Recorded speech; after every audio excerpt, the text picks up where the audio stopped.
தூத்துக்குடியில் தொடர்ந்து 3 நாட்களாக பெய்து வரும் கனமழையால் மாப்பிள்ளை ஊரணி, KVK சாமிநகர் மேற்கு பகுதிகளில் 500க்கும் மேற்பட்ட வீடுகளை மழைநீர் சூழ்ந்து காணப்படுகிறது. இதனால் பொதுமக்கள் வீடுகளை விட்டு வெளியே வர முடியாமல் சிரமம் அடைந்து வருகிறார்கள். கூடுதல் விவரங்களை செய்தியாளர் முத்துராமன் வழங்க கேட்கலாம். முத்துராமன், வணக்கம்.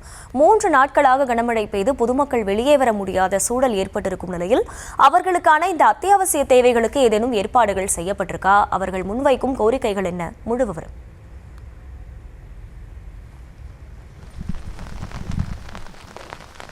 வணக்கம். தூத்துக்குடி மாவட்டம், அதாவது தூத்துக்குடி ஓட்டப்பிடாரம் சட்டமன்ற தொகுதிக்கு உட்பட்ட பகுதியான இந்த மாப்பிள்ளை பஞ்சாயத்து உட்பட்ட இந்த KVK சாமிநகரில் இப்போ 500க்கும் மேற்பட்ட குடும்பங்கள் வசித்து வருகின்றனர்.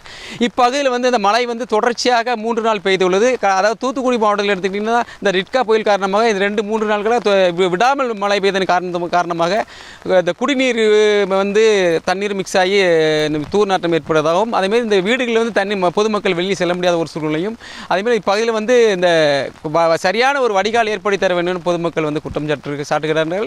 கடந்த 22ஆம் தேதி முதல் தொடர் மழையின் காரணமாக, அதுவரை மழையின் காரணமாக தண்ணி தேங்கி கிடந்த தண்ணி இன்னும் பகுதியில் எங்களுக்கு அப்புறப்படுத்தவில்லை. நாங்கள் மாவட்ட ஆட்சியர், சட்டமன்ற உறுப்பினர், பஞ்சாயத்து அலுவலகம் போன்றவற்றில் இதுவரை, அதாவது கடந்த 13 வருடங்களாக நாங்கள் மனு கொடுத்து மழை வந்தாலே நாங்கள் ஒரு தண்ணீரில் ஒரு மிதக்க வேண்டிய ஒரு சூழ்நிலை ஏற்படுகிறது. எங்களுக்கு அரசு எதுவும் செய்ய வேண்டாம், எங்களுக்கு தண்ணீரை சரியான முறையில் வடிகால் ஏற்படுத்தி அதை அப்புறப்படுத்தினாலே போதும் என குற்றம் சாட்டுகின்றனர்.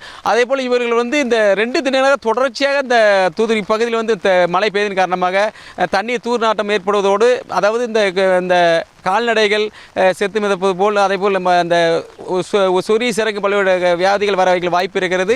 அதேபோல் நாங்கள் இயல்பு வாழ்க்கை பாதித்து ஒரு பணி வேலைகளுக்கு செல்வதோ, ஒரு மருத்துவமனைக்கு செல்வதற்கோ, கடைகளுக்கு ஒரு இந்த சமையல் செய்வதற்கு கூட ஒரு செல்ல முடியாத ஒரு சூழ்நிலை ஏற்படுகிறது. அதனால் இதுவரை எங்களுக்கு MLA மற்றும் அரசியல்வாதிகள் யாரும் வந்தால் ரோட்டில் நின்று செல்கின்றனர். அதனால் இந்த பகுதியில் எங்களுக்கு ஒரு 3 நாட்களாக தொடர் மழையின் காரணமாக தண்ணி தேங்கி வீட்டில் ஒரு மிதக்க வேண்டிய சூழ்நிலை ஏற்படுகிறது. மாவட்ட நிர்வாகம் உடனடியாக இந்த பகுதியில் உள்ள தண்ணீரை அகற்ற வேண்டும் என இந்த பொதுமக்கள் இப்பகுதியில் இருந்து குற்றம் சாட்டுகின்றனர்.